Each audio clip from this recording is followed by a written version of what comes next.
महामहिम राष्ट्रपति जी, आदरणीय उपराष्ट्रपति जी, गांव गरीब किसान मजदूर के हृदय सम्राट भारत के प्रधानमंत्री जी,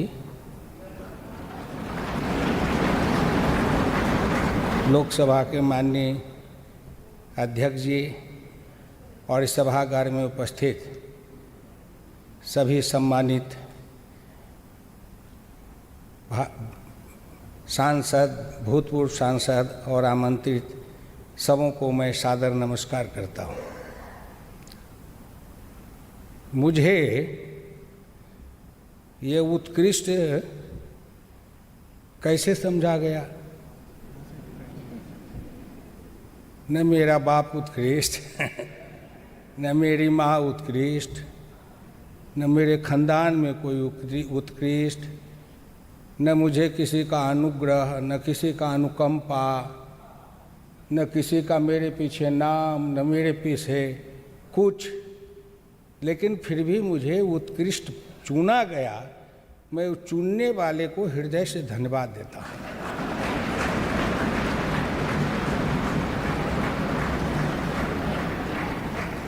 भाई, आपने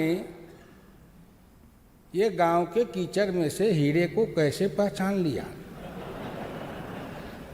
अब तक तो कितने पाँव लगे, कितने ठोकर लगे, कितने अपमान सहे, लेकिन जब मैं बैठा करता था तो मेरी पत्नी मुझे कहा करती थी कि आपको कभी उत्कृष्ट सांसद का पुरस्कार मिलेगा, कोशिश करिए। तो मैं कहता था मैं कोशिश क्या करूँगा, क्योंकि वो भी राजनीति में है, वर्षों से सक्रिय रही। हम शंकर पार्वती जी के जैसे संवाद करते रहते हैं। तो मैंने कहा चलो काली माई सोचेगी तो कर देगी। मैं उनकी पूजा करता हूँ, मेरी कुल देवी है। लेकिन जब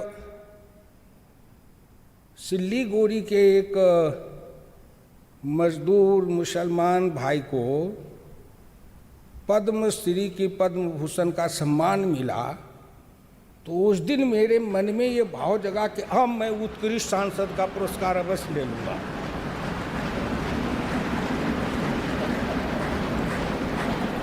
ये अंतर मन से बोध हुआ। क्यों? तो मैंने कहा कि भाई, यहाँ दिल्ली से बैठे बैठे प्रधानमंत्री जी और ये पद्म पुरस्कार देने वाले जो लोग होते हैं, उनकी दृष्टि वहाँ सिल्लीगुड़ी के एक चाय बागान के एक गरीब निर्धन मुसलमान के को देख लिया, चुन लिया इतनी दूर से। तो मैं तो उनके पास हमेशा रहता हूँ, मुझको कैसे नहीं देखेंगे?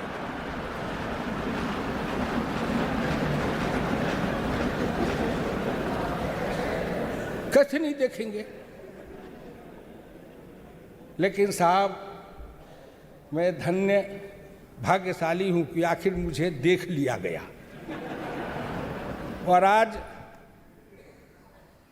मेरे गांव के लोग टीवी पर देख रहे होंगे, उनकी छाती कितनी फूलती होगी।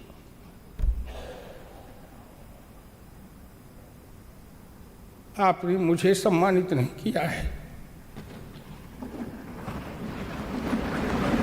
हिंदुस्तान के करोड़ों निर्धन, निर्बल, पिछड़े, दलित, उपेक्षित, उपहासित, पीड़ित, प्रताड़ित, वो गरीबनी माँ जो कीचड़ में चलती थी, कभी जीवन में सनलाइट और लाइफ बॉय साबुन नहीं देखा। ऐसे माँ की गोद से निकले हुए एक किसान के पुत्र को आपने उत्कृष्ट सांसद बनाया। ये संसद की, संविधान सभा की देन है साहब। मुझे प्रेरणा मिली थी उस दिन जिस दिन नरेंद्र मोदी प्रधानमंत्री बने थे, तो बैठे थे हम घर में, आपस में चर्चा कर रहे थे। ये उत्कृष्ट सांसद के लिए आवेदन पढ़ रहे थे। मेरी पत्नी ने कहा आप भी आवेदन भरवाओ। कृषि समिति के हमारे जो साथी सदस्य लोग थे उन्होंने कहा कि हम लोग आपको वो स्पॉन्सर करेंगे। तो हमने कहा कर दो भाई, लेकिन मुझे हुआ कि मुझे जरूर उत्कृष्ट माना जाएगा, क्योंकि जब एक गरीबनी मजदूरीनी साधारण माँ के कोख से जन्मा हुआ एक गरीब फुटपाथ पर सोने वाला, चाय बेचने वाला भारत का प्रधानमंत्री बना है, तो ये उत्कृष्ट सांसद का पुरस्कार कोई उससे बड़ा है?